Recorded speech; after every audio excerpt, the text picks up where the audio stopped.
Well, hi everybody, it's Rusty here again, and even though it's winter and I'm not doing much hiking, hiking is never far from my mind.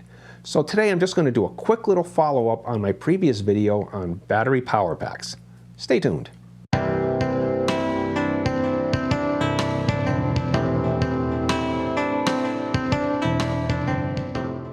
I recently acquired new studio lights, and you may wonder, well, what's that got to do with hiking? Well, we'll get to that. Please bear with me on this one.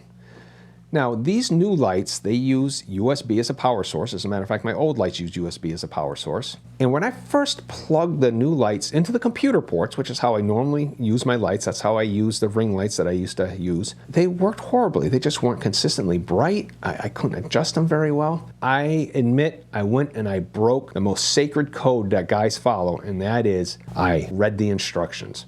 And the instructions called for a source of 5 volts and 2 amps.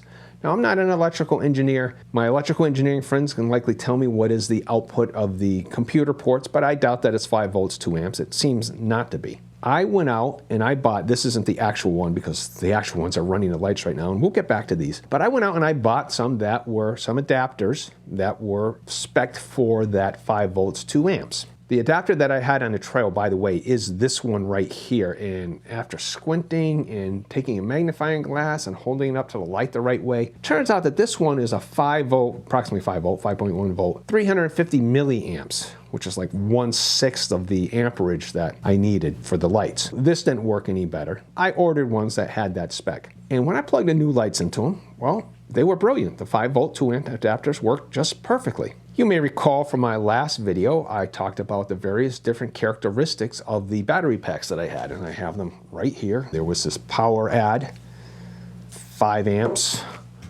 There is my new Anchor one, which is, what does it say here? This is supposed to be 20 amps. And then the Chinese knockoff that was allegedly 20.8 amps. Not what it turns out to be, but that's another story. But one of the characteristics that was most important to me out on the trail was how long does it take to recharge these things? I went ahead, and you can see the results here, and I let the batteries drain down and I recharged them using not my old one, but the new ones. Like I said, they're in use right now. I can't show them to you, but they look exactly the same.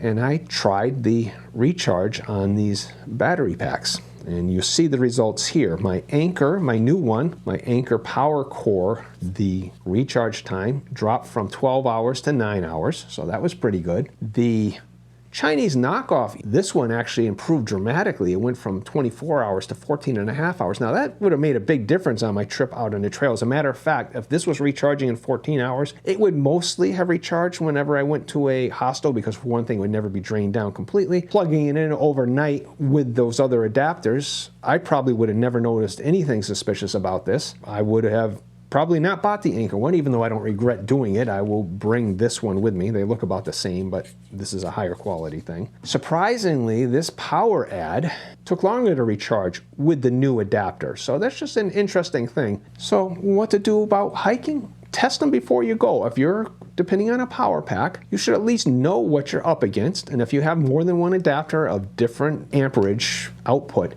test them. See which one meets your needs the best. Figure out how many charges of your phone you can get. So you can actually right size, if you have more than one battery pack, you can right size it. Like I might bring this battery pack if I were going on just an overnighter. Why carry the extra weight if I don't need it? And at least you can plan and understand how long your battery pack is going to last. So test before you go, try different adapters, try different cables. Cables could have made a difference. I don't know why the power add actually took longer. Maybe I was using the wrong cable.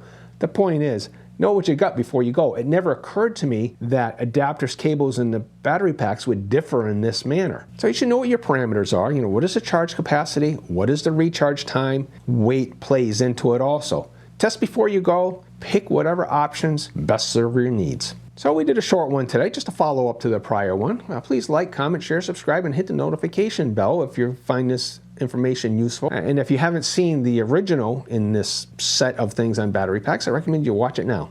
Thanks for listening.